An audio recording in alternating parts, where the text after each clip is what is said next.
ফিল্মি স্টাইলে হাজিরাপুর গুলিবর্ষণের ঘটনায় নতুন করে শঙ্কায় প্রার্থীরা। 25 ডিসেম্বর দেশে ফিরছেন তারেক রহমান, তার নিরাপত্তা নিয়ে চিন্তায় বিএনপি।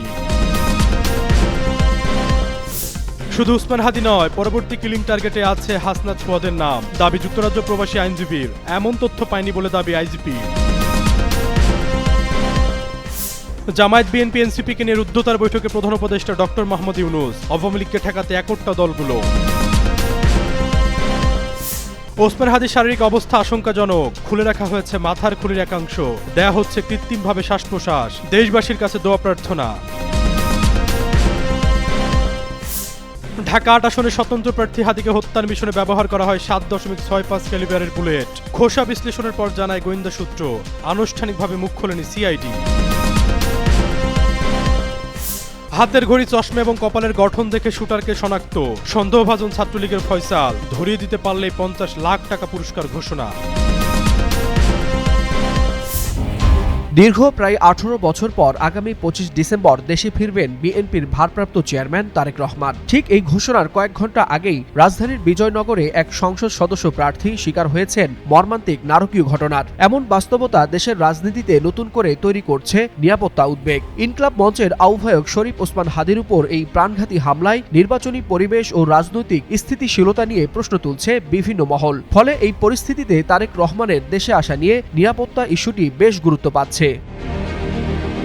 শনিবার প্রধান উপদেষ্টার সঙ্গে সাক্ষাৎ শেষে বিএনপির স্থায়ী কমিটির সদস্য সালাউদ্দিন আহমেদ বলেন, হামলার ধরন দেখে বোঝা যায় এটি পেশাদার শুটারের কাজ। তিনি বলেন, রাজনৈতিক মতভেদ থাকলেও ফ্যাসিবাদ বিরোধী জাতীয় ঐক্য অটুট রাখতে কোনো আপোষ হবে না। তারেক রহমানের দেশে ফেরা প্রসঙ্গে তিনি স্পষ্ট করেন, সব রাজনৈতিক নেতার নিরাপত্তা নিশ্চিত করা সরকারের দায়িত্ব এবং এটি বিএনপির সর্বোচ্চ অগ্রাধিকার। সালাউদ্দিন আহমেদের মতে কোনো আশঙ্কাই উড়িয়ে দেওয়া যাচ্ছে না। স্বরাষ্ট্র মন্ত্রণালয়, আইন শৃঙ্খলা রক্ষাকারী বাহিনী, যৌথ বাহিনী, রাজনৈতিক দল ও জনগণের সম্মিলিত উদ্যোগ ছাড়া এই ধরনের সহিংসতা বন্ধ করা সম্ভব নয়। তবে ফ্যাসিবাদ বিরোধী জাতীয় ঐক্য অটুট থাকলে এই জাতীয় কোনো ধরনের হামলা করে বাংলাদেশের গণতান্ত্রিক উত্তরণকে বাধাগ্রস্ত করতে পারবে না বলেও জানান বিএনপির এই নেতা।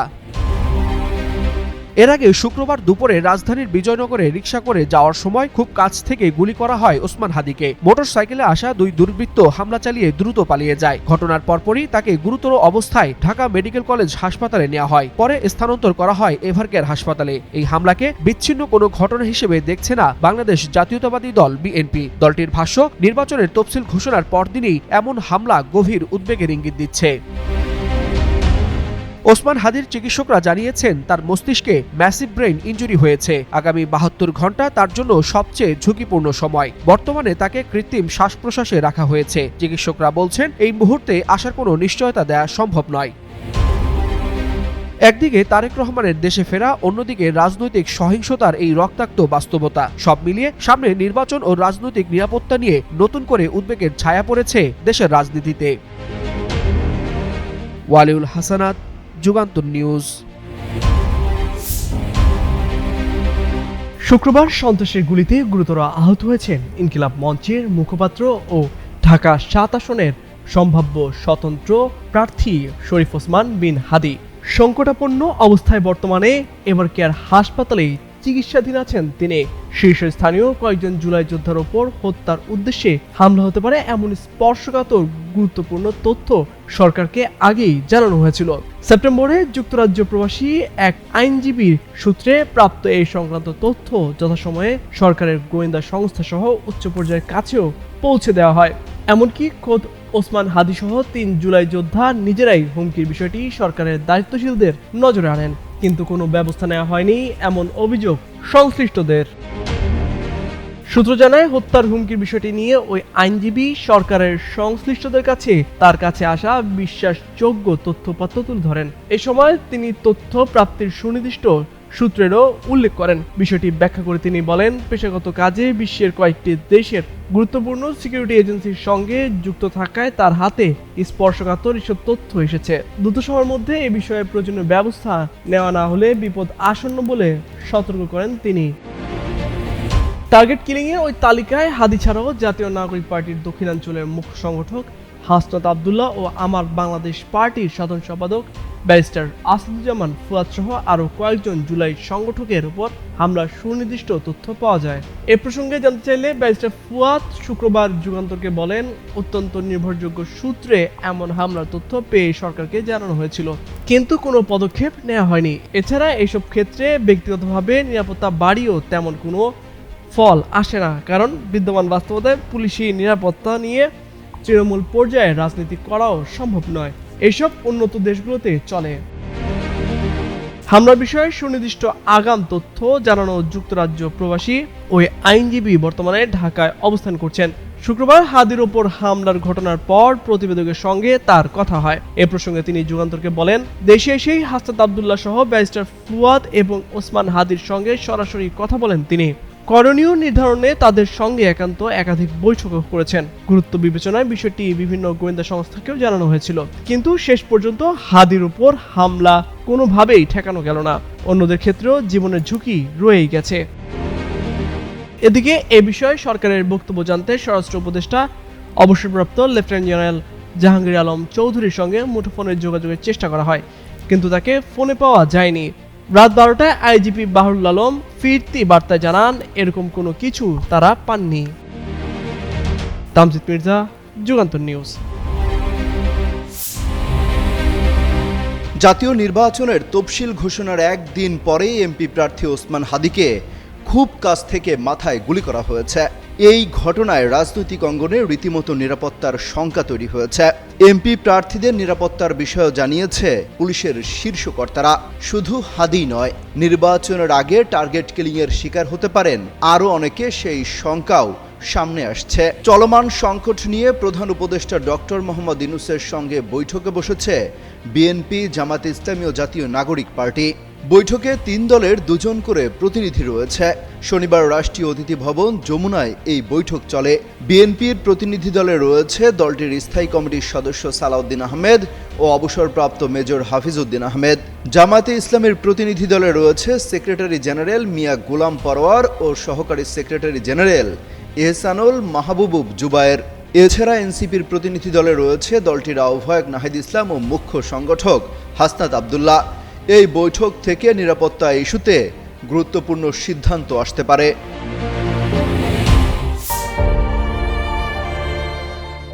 নির্বাচনী জনসংযোগের সময় রাজধানীর বিজয়নগরে গুলিবিদ্ধ হন ইনকিলাব মঞ্চের মুখপাত্র ও ঢাকা ৮ আসনের সম্ভাব্য স্বতন্ত্র প্রার্থী শরীফ ওসমান হাদি। অত্যন্ত আশঙ্কাজনক অবস্থায় ঢাকা মেডিকেলে নেওয়া হয় লাইফ সাপোর্টে। মাথার এক পাশ দিয়ে গুলি ঢুকে অন্য পাশ দিয়ে বেরিয়ে গেছে বলে জানিয়েছেন দায়িত্বরত চিকিৎসকরা।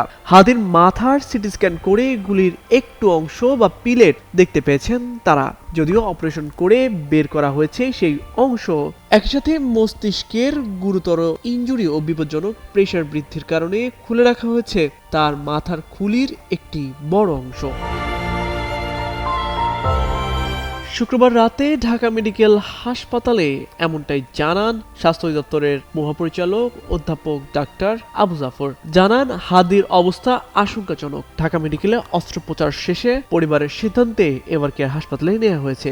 যখন হাসপাতালে আসে তখন জিএস ছিল সর্বনিম্ন, যেটা 3 থেকে 15 পর্যন্ত থাকে। সেখান থেকে চিকিৎসকদের চেষ্টায় উন্নত হয়েছে। আর্টিফিশিয়াল ভেন্টিলেশনে আছেন। ওনার ব্রেইনের অবস্থা ছিল কানের ডান দিক দিয়ে ঢুকে বাম দিয়ে বের হয়ে গেছে। বুলেট ইনজুরি হচ্ছে, যেদিক দিয়ে ঢুকে সেদিকে ছোট, যেদিক দিয়ে বের হয় বড় ইনজুরি হয়, সেটাই হয়েছে। ব্রেন ইনজুরি হলে ব্রেন ফুলে ফেপে যায়, প্রেসার বেড়ে যায়। এটা অত্যন্ত ক্ষতিকারক। এটা যাতে না হয় এজন্য নিউরো সার্জনরা ব্রেনের খুলিটা বড় করে খুলে দিয়েছে, যাতে প্রেসার না বাড়ে।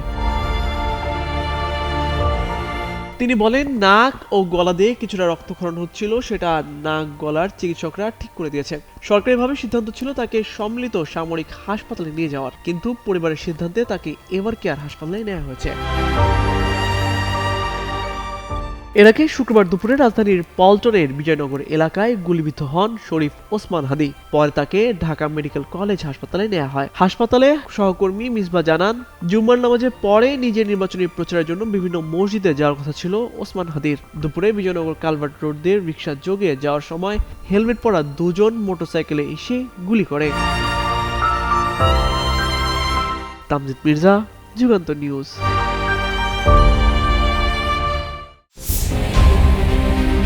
রাজধানীর বিজয়নগর এলাকায় নির্বাচনী প্রচারণা শেষে গন্তব্য অন্য মসজিদ। সেই লক্ষ্যেই কর্মী সমর্থকদের নিয়ে বসেছিলেন রিকশায়। তবে বিজয়নগরের কালভার্ট রোডে আসতেই ঢাকা ৮ আসনের স্বতন্ত্র প্রার্থী ও ইনকিলাব মঞ্চের মুখপাত্র শরীফ ওসমান হাদীকে লক্ষ্য করে গুলি চালায় দুর্বৃত্তরা। চলন্ত রিকশায় মুহূর্তেই রক্তাক্ত হয়ে লুটিয়ে পড়েন হাদী। পালিয়ে যায় মোটরসাইকেলে থাকা ওই দুইজন হামলাকারী। গুরুতর আহত অবস্থায় ঢাকা মেডিকেল কলেজ হাসপাতালে নেওয়া হয় ইনকিলাব মঞ্চের এই নেতাকে। অন্যদিকে মুহূর্তেই সামাজিক যোগাযোগ মাধ্যমে ছড়িয়ে পড়ে হামলার সময় সেই সিসিটিভি ফুটেজগুলো। ঘটনার পরপরই তদন্তে ঘটনাস্থলে যান পুলিশ ও সিআইডির সদস্যরা। দিনে দুপুরে এইভাবে চলন্ত বাইক থেকে এক হাতে গুলি করা নিয়ে বাড়ে রহস্য। ঘটনাস্থলে তদন্তের পর নতুন তথ্য পান তদন্তকারী সংস্থার কর্মকর্তারা। সেই এলাকায় তল্লাশি চালিয়ে হাদীর গুলিবিদ্ধ হওয়ার স্থানের পাশে থেকেই দুটি গুলির খোসা উদ্ধার করে সিআইডি। গুরুত্বপূর্ণ আলামত হিসেবে খোসাগুলো জব্দ করা হয়েছে বলে নিশ্চিত করেছে সংস্থাটি। এদিকে নাম প্রকাশে অনিচ্ছুক গোয়েন্দা সূত্র যমুনা টিভিকে জানায়, গুলির খোসা বিশ্লেষণ করে দেখা গেছে হাদীর উপর 7.65 ক্যালিবারের গুলি চালানো হয়, যা সাধারণত .32 এসিপি নামে পরিচিত। জার্মানির ওয়ালথার পিপি সহ বেশ কয়েকটি পিস্তলে এ ধরনের গুলি ব্যবহার করা হয় বলেও জানান বিশেষজ্ঞরা। তবে এই পিস্তল কিংবা গুলির বিষয়ে আনুষ্ঠানিকভাবে কোনো তথ্য জানায়নি সিআইডি কিংবা আইনশৃঙ্খলা বাহিনী। তদন্ত কর্মকর্তা জানান, উদ্ধার করা খোসা পরীক্ষা করে অস্ত্রের ধরন ও গুলির উৎস শনাক্তের চেষ্টা চলছে। পাশাপাশি আশপাশের সিসিটিভি ফুটেজও সংগ্রহ করা হয়েছে। 14 নভেম্বর সামাজিক যোগাযোগ মাধ্যমে দেওয়া এক পোস্টে শরীফ ওসমান হাদী দাবি করেছিলেন তাকে হত্যা ও পরিবারের সদস্যদের প্রতি বিভিন্ন ধরনের সহিংস হুমকি দেওয়া হচ্ছে। গেল শুক্রবার হাদীর সঙ্গে থাকা মিসবাহ জানান, জুমার নামাজ শেষে বিজয়নগর কালভার্ট এলাকার কাছে রিকশায় যাওয়ার সময় দুজন মোটরসাইকেলে এসে হাদীকে লক্ষ্য করে গুলি ছোড়ে। গুলি করার পর হামলাকারীরা দ্রুত এলাকা থেকে পালিয়ে যায়। পরে হাদীকে রিকশাতেই হাসপাতালে আনা হয়। তামজিদ মির্জা, যুগান্তর নিউজ। হাদীর পাশে কালো মাস্ক, কালো জ্যাকেট পরে বসে আছে একজন। খেয়াল করে দেখুন তার হাতের ঘড়ি আকাশি রঙের। এই ঘড়ি, চোখে চশমা এবং কপালের গঠন দেখে শনাক্ত করা হয় হাদীকে খুব কাছ থেকে চলন্ত অবস্থায় শুট করা ব্যক্তি ছাত্রলীগের সাবেক নেতা ফয়সাল করিম। দ্য ডিসেন্ট ফয়সালের বেশ কয়েকটি ছবি বিশ্লেষণ করেছে।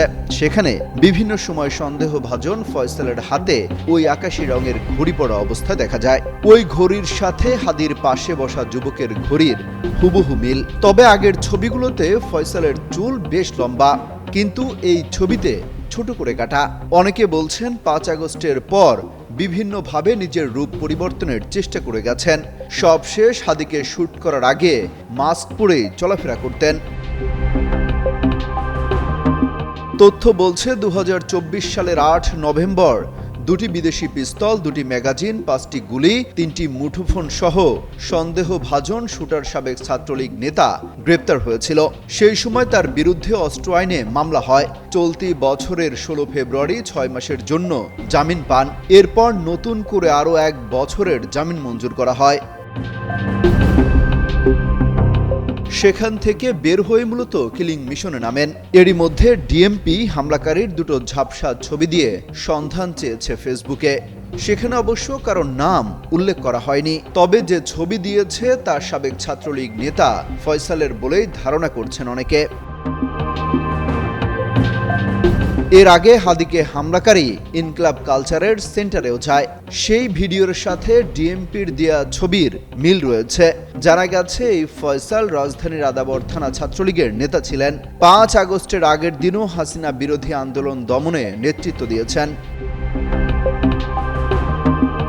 দ্য ডিসেন্ট বলছে, দুটি ফেস ডিটেকশন অ্যাপে ফয়সাল করিমের একাধিক ছবি তুলনামূলকভাবে যাচাই করেও ইনকিলাব কালচারের সেন্টারের সিসিটিভির ফুটেজের দৃশ্যমান ব্যক্তির মিল পাওয়া গেছে। বিশেষভাবে উল্লেখ করা হচ্ছে, হামলাকারীর বাম হাতে থাকা বিশেষ ডিজাইনের ঘড়িটি পরা অবস্থায় ফয়সাল করিম মাসুদের ইনস্টাগ্রাম এবং ফেসবুক প্রোফাইলে একাধিক ছবি পাওয়া যায়। অমিত হাসান রবিন, যুগান্তর নিউজ।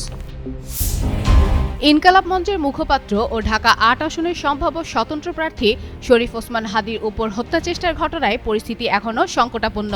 বর্তমানে তিনি চিকিৎসাধীন রয়েছেন। হাসপাতালে আশপাশ জায়গায় নিরাপত্তা ব্যবস্থা জোরদার করা হয়েছে যাতে তিনি তার চিকিৎসা সুষ্ঠুভাবে চালিয়ে যেতে পারেন। এমত অবস্থায় শনিবার সচিবালয়ে আইন শৃঙ্খলা সংক্রান্ত কোর কমিটি বৈঠক শেষে স্বরাষ্ট্র উপদেষ্টা লেফটেন্যান্ট জেনারেল অবসরপ্রাপ্ত মোহাম্মদ জাহাঙ্গীর আলম চৌধুরী ঘোষণা করেন, ওসমান হাদির হত্যাচেষ্টায় জড়িতদের ধরিয়ে দিতে পারলে সরকারের পক্ষ থেকে ৫০ লাখ টাকা পুরস্কার দেওয়া হবে। পাশাপাশি তিনি সবাইকে হাদির জন্য দোয়া করার আহ্বান জানান এবং আশ্বাস দেন সবার দোয়ায় তিনি দ্রুত সুস্থ হয়ে ফিরবেন।